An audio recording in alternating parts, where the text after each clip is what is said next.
अस्सलाम वालेकुम, कैसे हैं आप? उम्मीद है आप खैरियत से होंगे। आज के टॉपिक हमारा थोड़ा सा सीरियस है, तो उसके अंदर ज़्यादा मजाक हम नहीं करेंगे। आज का टॉपिक गायनेकोमास्टिया के बारे में। Role the intro.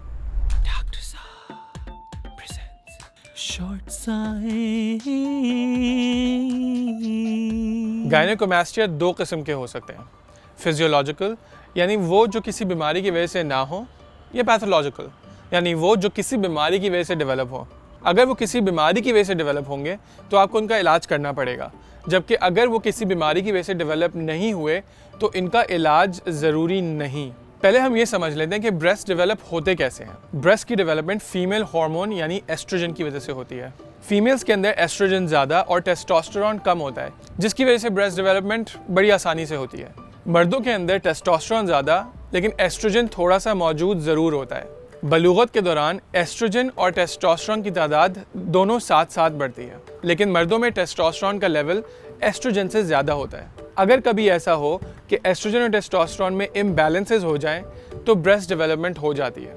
तो प्यूबर्टी के दौरान मर्दों में जो ब्रेस्ट डेवलपमेंट होती है उसको हम प्यूबर्टल गायनेकोमास्टिया बोलते हैं। प्यूबर्टल गायनेकोमास्टिया वैसे आम तौर पे तो रिजॉल्व हो जाता है, लेकिन अगर वो रिजॉल्व ना हो और साइकोलॉजिकल ट्रॉमा के थ्रू इंसान को गुजार रहा हो तो उसका इलाज लाजमी है। इसके अलावा जो मर्द 40 साल की उम्र से ज़्यादा बड़े हो जाते हैं उनके अंदर भी गायनेकोमास्टिया देखा जाता है। इसकी वजह ये होती है कि उम्र के साथ साथ टेस्टोस्टेरोन का लेवल कम हो जाता है, जिसकी वजह से एस्ट्रोजन रिलेटिवली बढ़ जाता है। एस्ट्रोजन के रिलेटिवली बढ़ने से ब्रेस्ट डेवलपमेंट हो जाती है।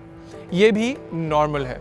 जो सेकेंडरी या पैथोलॉजिकल गायनेकोमास्टिया होता है वो डिजीज़, ड्रग्स या बहुत सारी मेडिकेशंस की वजह से हो सकता है।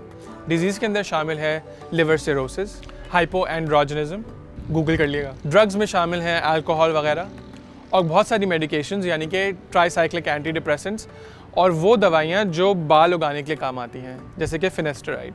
अगर किसी को बड़ी उम्र में या किसी दवा की वजह से गायनेकोमास्टिया डेवलप होता है तो उसको डॉक्टर देखकर एडजस्ट कर सकता है, और चूँकि वो पेशेंट्स बड़ी उम्र के होते हैं इसलिए इस कंडीशन से रिकन्सिलिएशन आसान होती है। लेकिन सबसे ज़्यादा अफेक्ट इस चीज़ का उन लोगों के अंदर पाया जाता है जो टीनेजर्स होते हैं, जो प्यूबर्टल गायनेकोमास्टिया के थ्रू गुजर रहे होते हैं।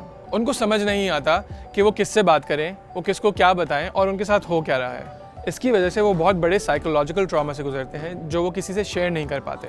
ये वीडियो बनाने का मकसद सिर्फ ये है कि आप अपने इर्द गिर्द के उन बच्चों को पहचान सकें जो हो सकता है कि प्यूबर्टल गायनेकोमास्टिया के थ्रू गुजर रहे हों और किसी से शेयर ना कर पा रहे हों। अगर वो आपके छोटे भाई हैं तो आप उनको वो कंफर्ट प्रोवाइड कर सकते हैं। अगर आपके वो अपने बच्चे हैं तो आप उनको वो कंफर्ट प्रोवाइड कर सकते हैं। अगर आप वो शख्स हैं जो गायनेकोमास्टिया के थ्रू गुजर रहे हैं तो आप अपने पेरेंट्स को इस वीडियो के थ्रू एजुकेट कर सकते हैं। मसला सिर्फ ये है कि अगर इसको टाइमली पकड़ के लोगों को एजुकेट कर दिया जाए और इसकी ट्रीटमेंट की तरफ बढ़ा जाए तो बच्चों के ऊपर जो इफ़ेक्ट्स जो पूरी लाइफ लॉन्ग रह सकते हैं उससे बचा जा सकता है।